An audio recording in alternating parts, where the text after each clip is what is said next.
পিঙ্কি এদিকে চলে এসো, পিঙ্কি এসো। तो तो कथा होते साथी, पहले कोलियरी का बात बचा जो बात करता है, उसके बाद आप लोग का बात करता है हम लोग।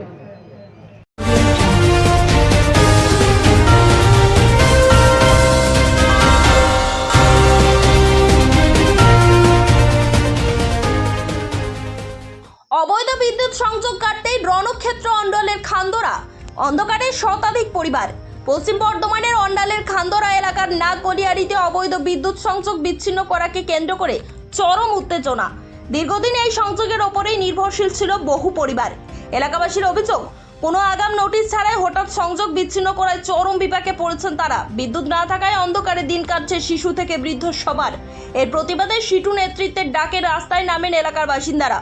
বিক্ষোভকারীদের স্পষ্ট দাবি, আগে বিকল্প ব্যবস্থা করতে হবে, তারপর সংযোগ বিচ্ছিন্ন করা উচিত ছিল। বিক্ষোভে উত্তেজনা ছড়ালেও পরিস্থিতি নিয়ন্ত্রণে ঘটনাস্থলে পৌঁছায় পুলিশ ও প্রশাসন। সিটু নেতৃত্ব হুঁশিয়ারি দিয়েছে, দ্রুত সমস্যার সমাধান না হলে আগামী দিনে আরো বড় আন্দোলনে নামবে তারা। অবৈধ হলেও বহু পরিবার নির্ভরশীল। বিদ্যুৎ বিচ্ছিন্ন করা কি ঠিক হলো? আপনার মত কমেন্টে জানান। খবরটি শেয়ার করুন। আরো আপডেটের জন্য সাবস্ক্রাইব করুন ননস্টপ এক্সপ্রেস টিভি। কারণ তো শুধু একটা নয়, অনেক কিছু কারণ আছে।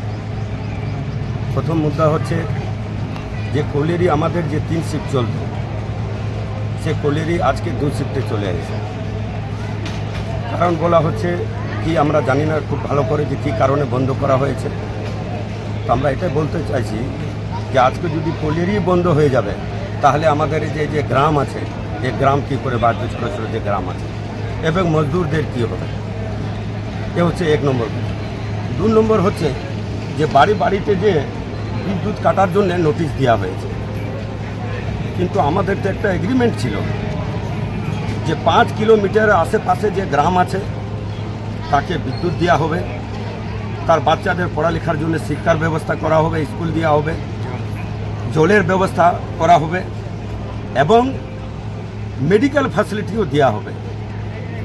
কিন্তু দেওয়ার কথা তো বাদ, আজকে বারবার যারা গ্রামের আশেপাশে আছে তাদেরকে হুমকি দেওয়া হচ্ছে, তাদেরকে প্রতারণা করা হচ্ছে। বারবার যে বলছে বিজলি কেটে দেবো এবং পুরা এলাকাতে চারিদিকে আপনার নোটিশ দেওয়া হয়েছে কোলিয়ারি বাঁচাবার, আর এই গ্রামকে তাড়তে দেব না, বিজলি কাটতে দেব না। তার বিরুদ্ধে আজকে আমাদেরকে এই জনসমূহ দেখছেন, এই যে বিরোধ, এই জন্য আজকে আমাদের এখানে মিটিং।